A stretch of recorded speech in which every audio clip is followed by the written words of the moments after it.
국민의힘 장동혁 대표가 국회 로텐더홀에서 나흘째 단식을 이어가고 있습니다. 한동훈 전 대표 제명 징계를 둘러싼 내홍이 계속되는 가운데 한 전 대표가 당원 게시판 사태에 우회적인 사과 입장을 밝혔는데요. 국회 취재기자 연결해서 자세한 내용 들어보겠습니다. 정주희 기자 전해주시죠. 네, 장동혁 대표는 지난 15일부터 2차 종합특검의 부당함을 알리는 동시에 통일교 공천헌금 특검, 이른바 쌍특검을 관철시키기 위해 단식을 시작했습니다. 오늘로 나흘째인데요.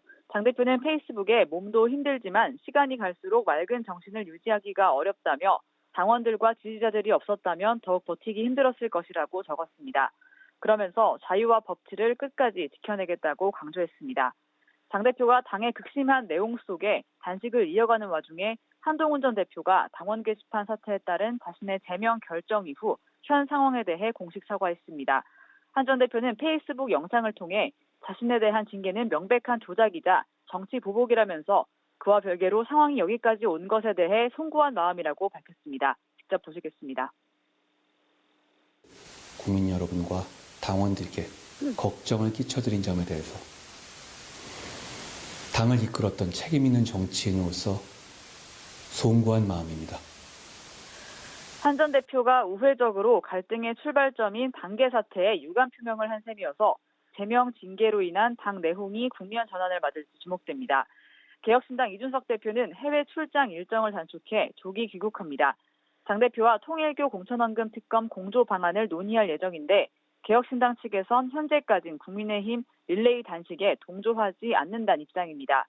현재까지 나경원, 안철수, 이미자 의원 등이 단식 농성장을 찾은 가운데 오후에는 의료진이 단식장을 방문할 예정입니다. 민주당 박수현 수석 대변인은 제1야당 대표가 목숨을 걸고 단식을 할 사안인지 이해할 수 없다면서 현재로선 정청래 대표의 단식 농성장 방문을 논의한 바가 없다고 했습니다. 자, 그리고 내일로 예정된 이해운 기획예산처 장관 후보자 인사청문회는 파행 위기인데 현재 상황 좀 어떻습니까? 네, 이해운 기획예산처 장관 후보자 인사청문회는 내일로 예정돼 있지만 개최가 불투명한 상황입니다. 지난 16일 국민의힘 소속 이미자 재정경제기획위원장이 이 후보자의 자료 제출 부실을 지적하며 19일 청문회를 열지 않겠다고 선언했기 때문인데요. 국민의힘 소속 재정경제위원들은 오늘도 기자회견을 열고 이 후보자는 국회 청문회장이 아니라 수사기관 피의자 자리에 앉아야 한다며 청문회를 전면 거부한다고 밝혔습니다.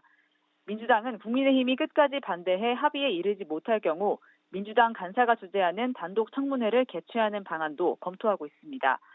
이 후보자에 대해 제기된 의혹은 부정청약과 영종도 부동산, 갑질 폭언, 자녀 병역 특혜 등입니다. 우선 반포 레미안 원펜타스 로또 청약으로 수십억의 시세 차익을 얻게 됐는데 청약 가점을 받기 위해 혼인한 자녀를 미혼으로 위장했다는 의혹을 받고 있습니다.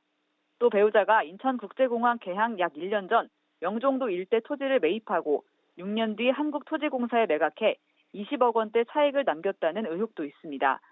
국회의원 시절 폭언을 했다는 논란과 자녀들을 둘러싼 부모 찬스 논란도 불거진 상태인데요. 국민의힘은 이 대통령이 국회 청문회 뒤에 숨지 말고 부적격 인사를 즉각 철회해야 한다고 촉구했습니다. 국회와 국민을 무시하는 인사는 결코 탕평 인사가 될 수 없습니다.